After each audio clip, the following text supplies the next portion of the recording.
Good to see everyone. So I kind of called this out earlier today, that the word of the day, can maybe make a drinking game out of it or something, is fragmentation. There's a lot of fragmentation in the Canadian A2P space today, and that does extend to MMS. We're kind of turning a corner, but before we start talking about the positives and the exciting potential and opportunities that come with MMS, what are some of the challenges that you all see with MMS, both in Canada, but in other markets as well? Zach, do you want to start things off? Sure. Well, I guess the great news is finally Bell Canada is going to support MMS. And this has been the major obstacle preventing the adoption of this exciting channel in the Canadian market. So I would say thank you very much, Bell. And Cisco is well poised to take advantage of this opportunity. We do have connectivity to all the channels, and this presents for the first time a viable channel for all the brands and enterprises in Canada to leverage MMS in Canada. So the biggest single channel challenge in Canada has simply been one of the biggest single mobile operators has not supported MMS. Well, from my perspective, if we speak from, to stay away from the word fragmentation, I guess the next big challenge, and I think it's important that Bell and everybody be ready for it. The moment you put that availability out there, customers, brands will start using. Throughput becomes an issue. Being able to support, that never-ending appetite for the brands to send messages. I know the political scenario is a little bit different, was discussed on the previous panel. In the US, they have been taking full advantage of MMS, larger payload, a little bit richer capabilities to be able to do that kind of messaging. So some of this wasn't necessarily designed for, but the channel suits itself for it. So I would say as far as challenge goes, throughput is a big one. Another big challenge that needs to be considered is how to ensure messages are compliant, that spam isn't being sent. It's relatively simple to be monitoring messages for copy through SMS if you're flagging certain keywords and noticing types of messages that are being sent. MMS opens a whole new ballgame of images, video, sound clips, and the spam filters, the tools that are doing that need to be just made that much more robust to be able to flag are malicious messages being sent, are inappropriate messages. How do you make sure that that brands aren't taking advantage of the fact that there isn't really a good way to flag those types of messages right now? So something that definitely needs to be considered. I would say I would dovetail a little bit off what Marcelo said, because when I was on the other side, I was a seller on the A2P side of it. And throughput was certainly a big issue, but a larger issue was surprises. And that's when you need to kind of educate as an aggregator. You have to educate your customers. 1 million messages need to be sent by tomorrow is probably going to cause a problem. And not informing anyone is going to cause a bigger problem. So we ran into that quite a bit. Where I was we had to start working with the customers and say, forecast your campaigns, because some of them won't make sense, and maybe we can stagger, a lot of things like that. So really the surprises were what really hurt throughput in a big way. How do you solve for that problem? Educate your customers. You have to make them it's kind of different, right? I'm former Syniverse. I'm former a lot of places. But I think, when I was at Syniverse, you're more involved in selling to technology people, so they get it, right? You don't have to explain a lot of stuff. On the A2P side, when you're selling to enterprises, you're not always selling to somebody that typically understands, bandwidth, throughput, and things like that when it comes to messaging. So you really do have to sit down with those customers and explain, because they're the ones that are ultimately going to get hurt by it, right? Your million messages are not going to go tonight. So I think it's an education process and just a continual one, right? Because they just don't know what they don't know. Yep, and if I can add, I think there is a value chain on this educational process, because brands, we had Nate from Attentive here. I don't mean to speak on his behalf, but I'm assuming Attentive and companies like Attentive will see better conversion rates, better KPIs with the proper usage of channels like MMS. It's a little richer, maybe not as rich as RCS that continues to be very fragmented and another challenge on itself, but it also works as that stepstone towards that richer experience. If everybody is well educated, if the carriers are able to support and they have that mechanism where you provide this information of like, here's my forecast, right? There's special events. You look at US, what used to be an isolated day of Black Friday or Cyber Monday has become a week of higher volumes. So if you know ahead of time what you're dealing with and you're in July preparing for November, chances are you'll be able to support that kind of elevated throughput. I think that's also, I like your point about RBM and RCS, because I think as much as MMS can be a stepping stone for RBM, I think it can also be a good fallback option for devices that aren't compatible with RBM yet. You know, we haven't really seen the type of, I think there's a panel this afternoon that talks about RBM and RCS, but we haven't really seen a whole lot of growth in the RBM space in Canada. And so maybe we can talk a little bit about how MMS and I guess taking that more omni-channel approach with SMS and, you know, taking that richer component and sending, sending photos and video files and GIFs and how that can really enhance the end user experience. Zach? Yeah, the reality is we really have no MMS market in Canada today because, as I said, there was a big barrier to entry. That barrier has been alleviated somehow with Bell, and now there's an opportunity to really build this market. In the United States, there are literally hundreds of millions of MMS flowing every month, and if you take that rough estimate, I would say the Canadian market is 10 to 5% of what the US market is today, and this indicates that we are probably looking at a market of maybe 60 million MMS per month. And now we have to get to that level, which is the 5-10% of the US market. Companies with tools that help brands do multimedia campaigns because they're used to doing SMS campaigns, there's a new set of tools required. Those companies who can provide that will create that market, will create the bridge between MMS to a future RCS world, or provide MMS as a viable multimedia channel along with RCS, WhatsApp, Instagram, that is in the omni-channel world that we're dealing with every single day. So I think that's the challenge that we face, and it's important for carriers in particular because this is a revenue-producing channel.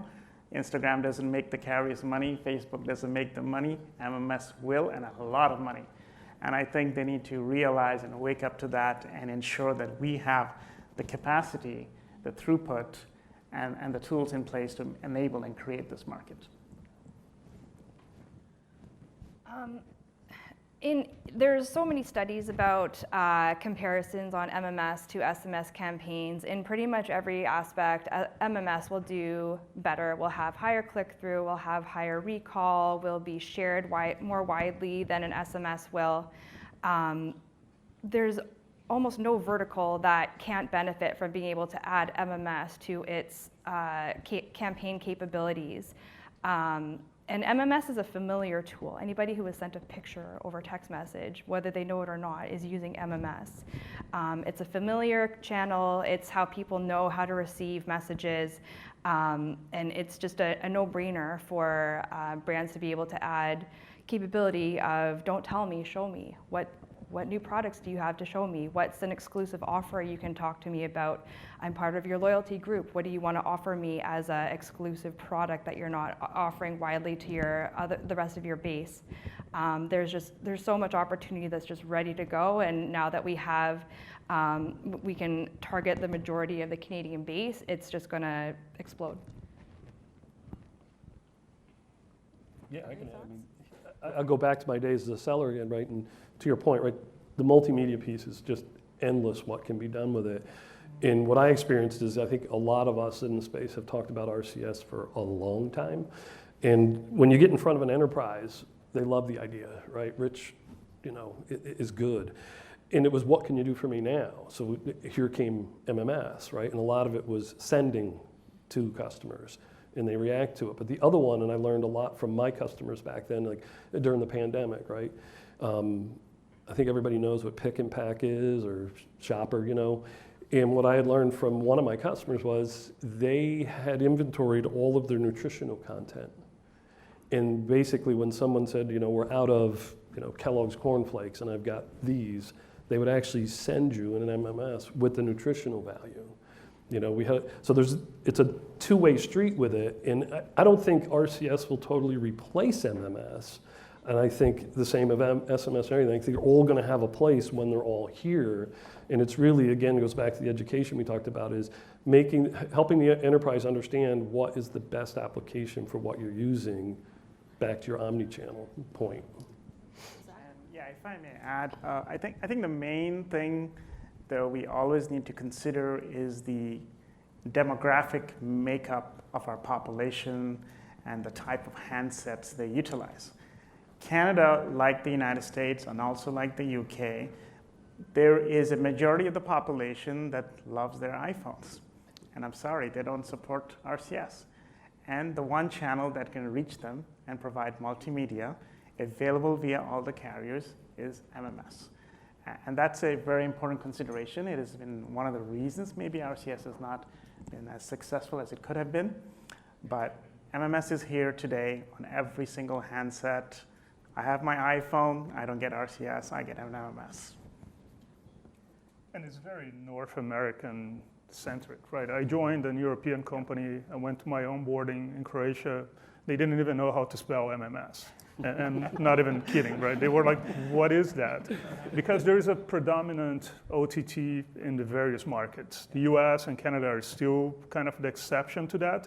So I think there is a protection of the turf for all of us.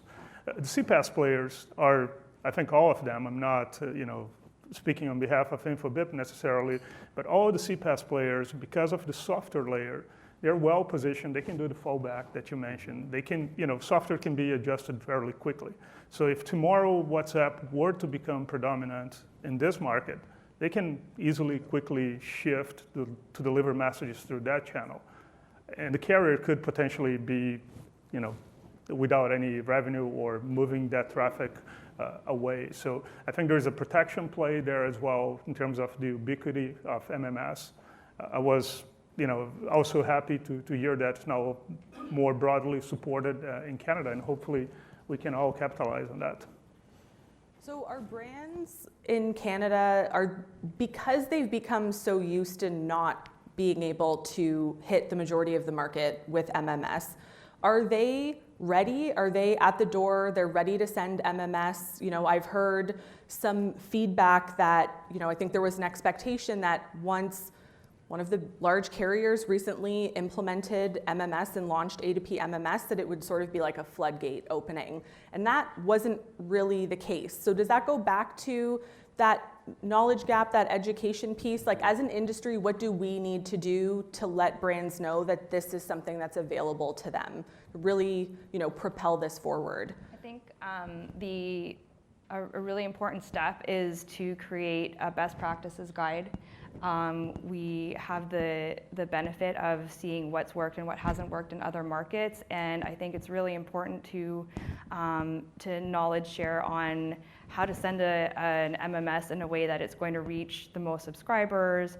How do you make sure it's not going to exceed file size, that it's not going to take 12 hours to send 1 million messages, whatever it might be.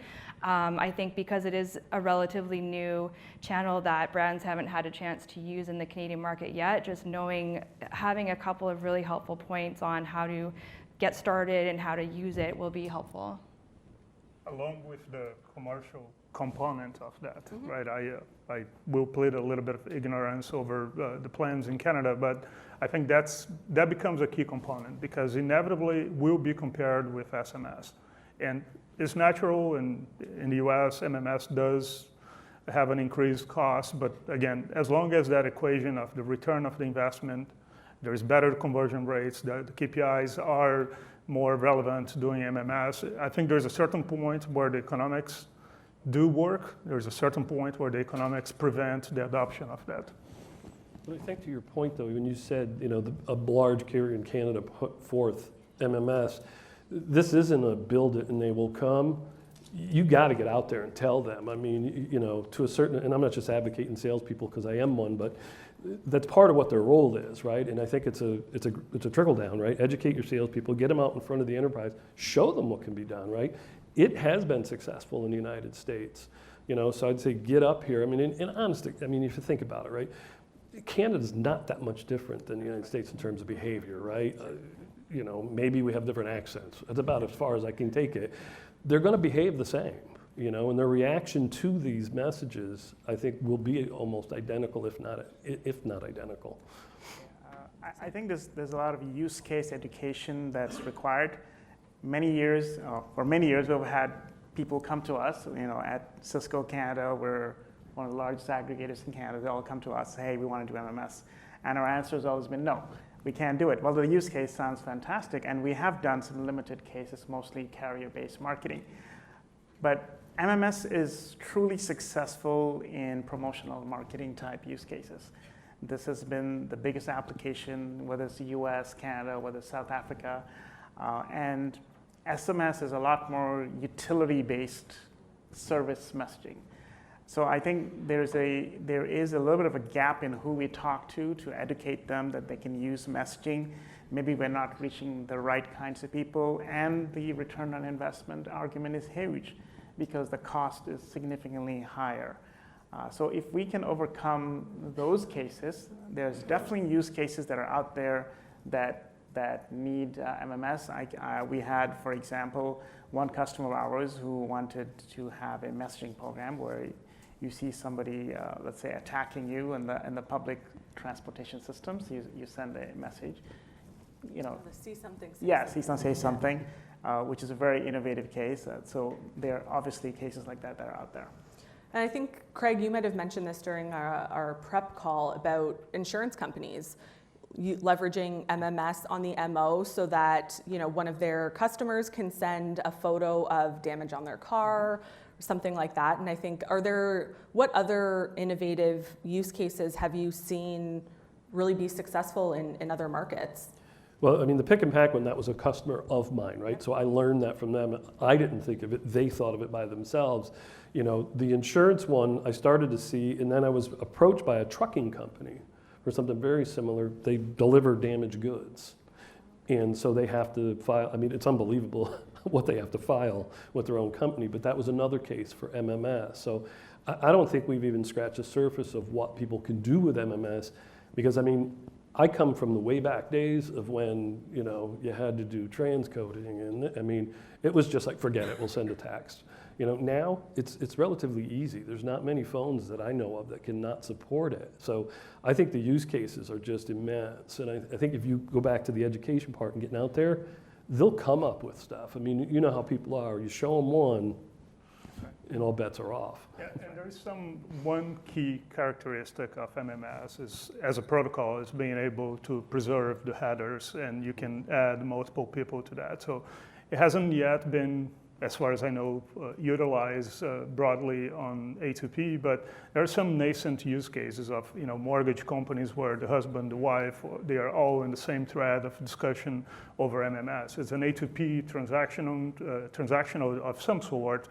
It could be, fill the blanks into that. But the moment you have multiple people on the same thread, obviously it creates some other challenges with what constitutes spam within that and things that have to be controlled, but the ability to preserve that and see that you're having a multitude of people within the limitations of what the market can support can also enable some cool and different use cases.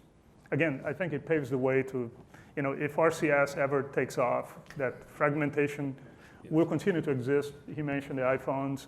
We are in the US and Canada are two markets where it's kind of upside down, that penetration of Apple in regards to RCS. So until and if we see that taking off, MMS is the next best thing.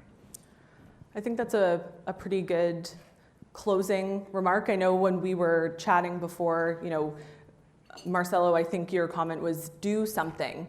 There is an opportunity on the table, and now is the time. Kind of similar to what Ryan from TELUS had mentioned on an earlier panel. It's only a matter of time before brands start seeking out other channels like OTT and where they can have that richer experience with their customers. And so, now is the time.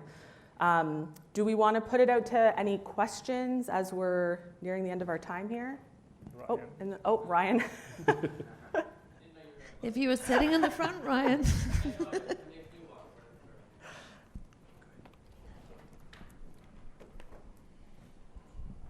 Thank you. So first of all, I'm a big fan of MMS, so that's a great panel. But my question is, one of the use cases that I'm surprised hasn't been talked about, and I want to know if you've had any experience on seeing it in the market, is branded verified messaging.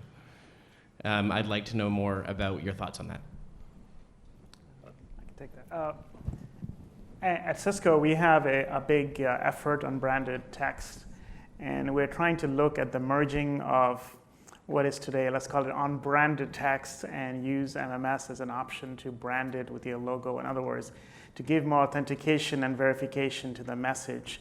And we have put together the tools as part of our Connect platform to combine them together to permit that capability. And we do see a lot of interest in the market for this, not just, I think, in Canada and the US and in other countries as well. So it is part of our strategy.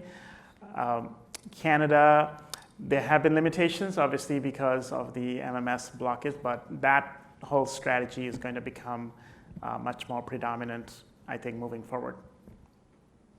I think the limiting factor with that has been, it always ends, and it comes up in every conversation, right, is someone's going to spoof it. Yes. And now what you've done is potentially created an even larger problem, because you're talking about somebody's brand identity. The last thing you want is for that to happen. So that's kind of what's, I think that anybody in this room that works in the space in some way, shape, or form is talking about doing some type of verified sender or trusted sender. It's really, how do you do it? And I don't think you could ever make it spoof proof, if that's a word. But you want to get as darn close as you can, because these brands will have no sense of humor when they get caught up in that. Yeah. They have a whole lot to lose. Yeah. I think the advantage there is we have very strong know your customer policies. So we are controlling that aspect of the equation. Now, if bad actors figure out a way to use the same technology and they come into the international P2P pipes, that's a different thing. And that would require the carriers to stop that kind of messaging. From our A2P pipes, focusing mostly in Canada on shortcodes, we can definitely protect our customer base because it's tied to the shortcode and tied to definitive carrier links, and we are monitoring our traffic and doing our best to control that. So that's one control we do have in place. And it would vary, I would say, by the countries you are in and what kind of controls the operators have to stop that. But yes, that is always a risk. People are very smart, and there's always ways to inject things into messages that you can't think of. So we're going to have to cut it off there. If there are any other questions, please, our lunch break is coming up soon, so please come up to me or any of our panelists. Thank you, everyone. This was fantastic.